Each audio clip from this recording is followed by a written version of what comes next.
Good morning students. Welcome to the class. Today is your CGM theory class. Okay. In this class we have studied about the audio compression technique. Okay. In the previous class we completed on the amplifier and digital audio format. Okay. Today we discuss about audio compression technique. So let us start in detail. Audio compression. Okay, audio compression is a way to reduce the size of the audio file. Okay, that means in this technique we reduce the file size of the audio. Okay, encoding digital audio data to take up less storage space and transmission bandwidth. Audio compression typically uses lossy method which eliminates bits that are not restored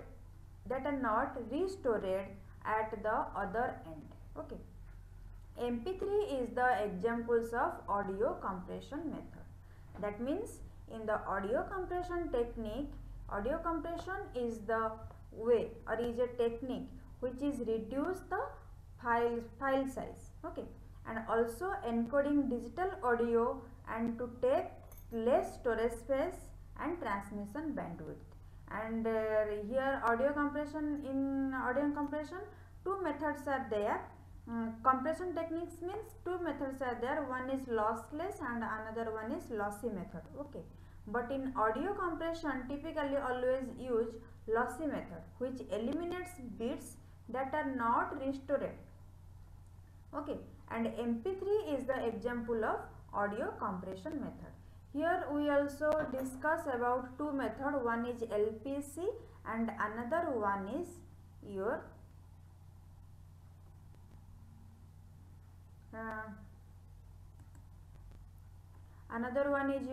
sub-band encoding. Okay, these two methods are in your syllabus. These two methods we will only discuss. The first one is your LPC. LPC stands for linear predictive coding. Okay, LPC is a tool used mostly in audio signal processing and speech processing for representing the spectral envelope of a digital signal of speech in compressed form using the information of a linear predictive model. That means LPC tool is used in audio signal processing and speech processing. Okay, and also in which model? Linear predictive model. It is one of the most powerful speech analysis technique and one of the most useful method for encoding good quality speech at low bit rate and provides extremely accurate estimates of speech parameters. That means this is the one most powerful or useful method for encoding good quality of speech in low bit rate. Okay. Next is our LPC coefficient representation. How it will be represented? LPC is frequently used for transmitting spectral envelope information. That means the information which are stored in a envelope. Okay, that means stored in a place which will covered, and as such it has to be tolerant of transmission errors. Transmission of filter coefficient directly is undesirable since they are very sensitive to errors. That means the transmission, when we transmit that the information or the bits are transmitted that are which is more sensitive, because some uninterruption errors are also occurred. Okay, in other words, a very small error can distort the whole spectrum, or worse, a small error might make prediction filter unstable. That means we can also say that means a small error can distort the whole spectrum or whole transmission spectrums. Okay, there are more advanced representations such as log area ratio, which is also in shortly we can say that LAR, and line spectral pairs LSP, decomposition and reflection coefficient. Advanced representation techniques are log area ratio and another one is line spectral pairs. Okay, these two techniques are used in this LPC. Especially LPC decomposition has gained popularity since it ensures the stability of the predictor and spectral errors are local for small coefficient deviations. That means LSP. LSP means line spectral pairs composition are more popular than the LAR. Okay. Next one is the application of LPC. In how LPC is, in which area or where LPC can be applicable. LPC is generally used for speech analysis and resynthesis. In which purpose LPC used? LPC used for speech analysis and resynthesis. Okay. It is used as a form of voice compression by phone company, for example GSM standard. Okay. It is also used for secure wireless, where voice must be digitized, encrypted and sent over a narrow voice channel. Okay. For example, US government Navajo. Okay. Navajo. Next one is our LPC synthesis can be used to construct vocoders, where musical instruments are used as excitation signal to the time varying filter estimated from a singer's speech. That means when singers also recorded their speech, in that purpose LPC also used. Next is, this is somewhat popular in electronic music. Paul Lansky made the well-known computer music piece, not just more idle chatter, using linear predictive coding. That means in the singing area or singing field, LPC is more popular. Okay. A 10th order LPC was used in popular 1980s speak and spell educational toy. Okay, in 1980 speak and spell educational toy, which is your 10th order LPC is used. Okay. Waveform ROM in some digital sample based music synthesizer made by Yamaha Corporation may be compressed using the LPC algorithm. In Yamaha Corporation also use the LPC. Okay. LPC predictor are used in certain MPEG-4, ALS, FLAC, Silk audio codec and other lossless audio codecs. LPC where used? MPEG-4, ALS. In this technology LPC predictor is used. Okay.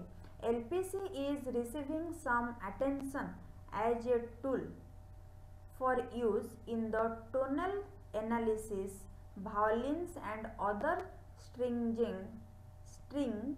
musical instrument. That means different types of musical instrument where you recorded, in that place LPC technique is used.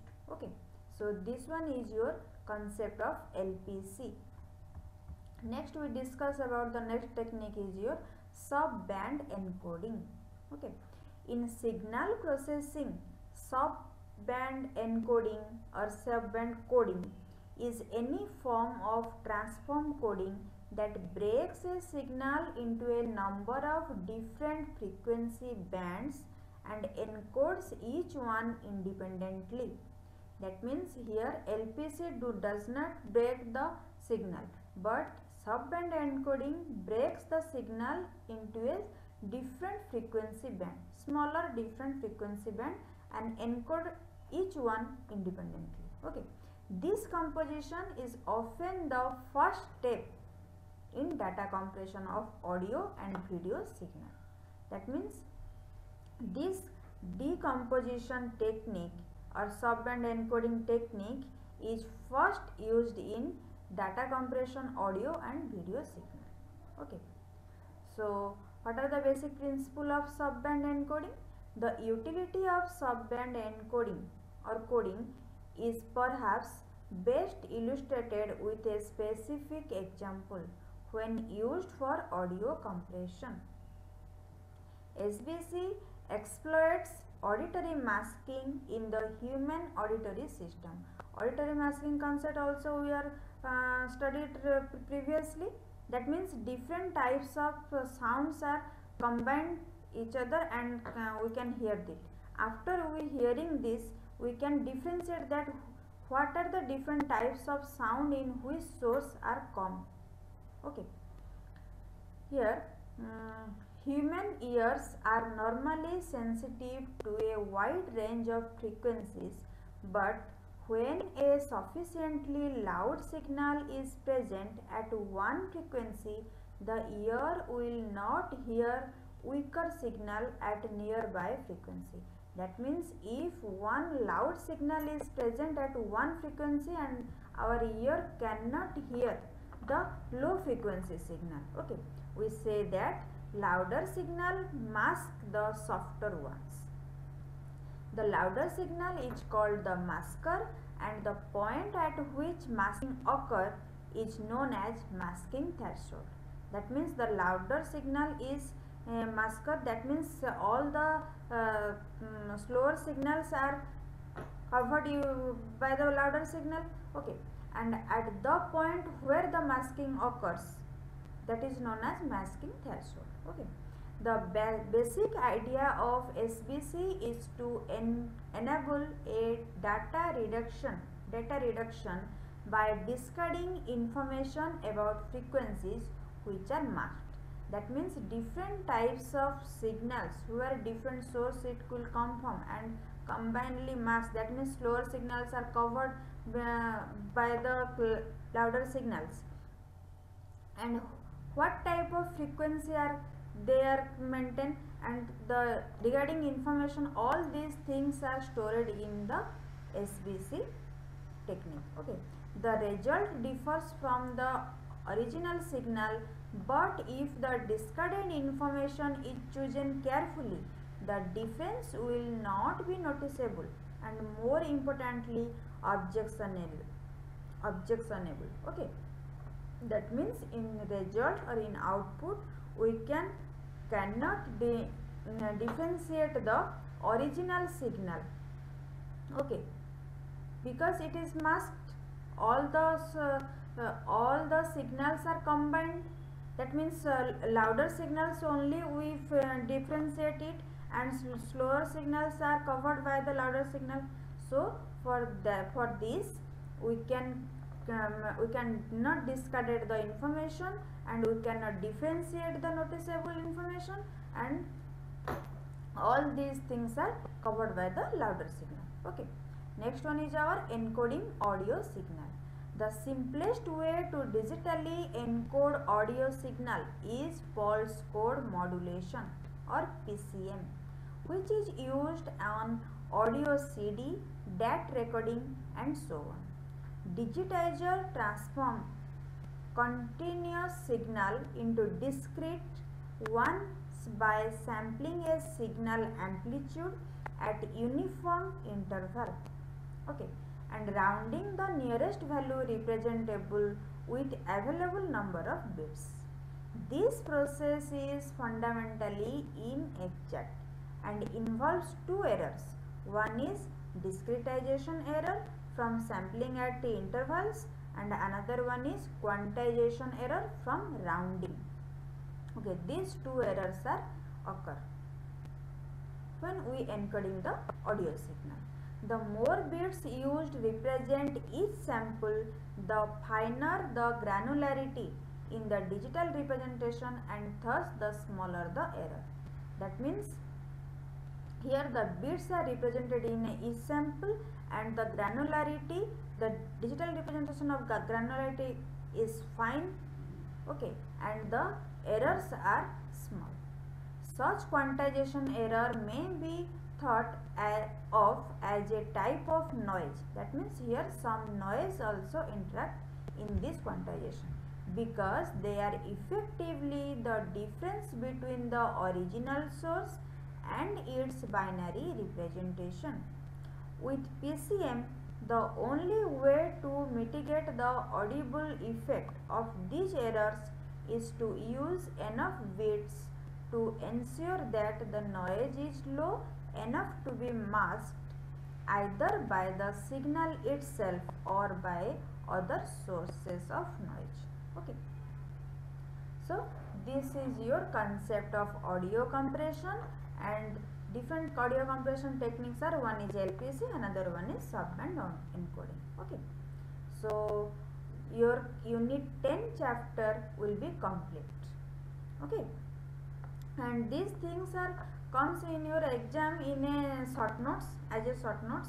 Okay. So all of you go through it and learn these things. So in this class, in today's class, this much. Thank you.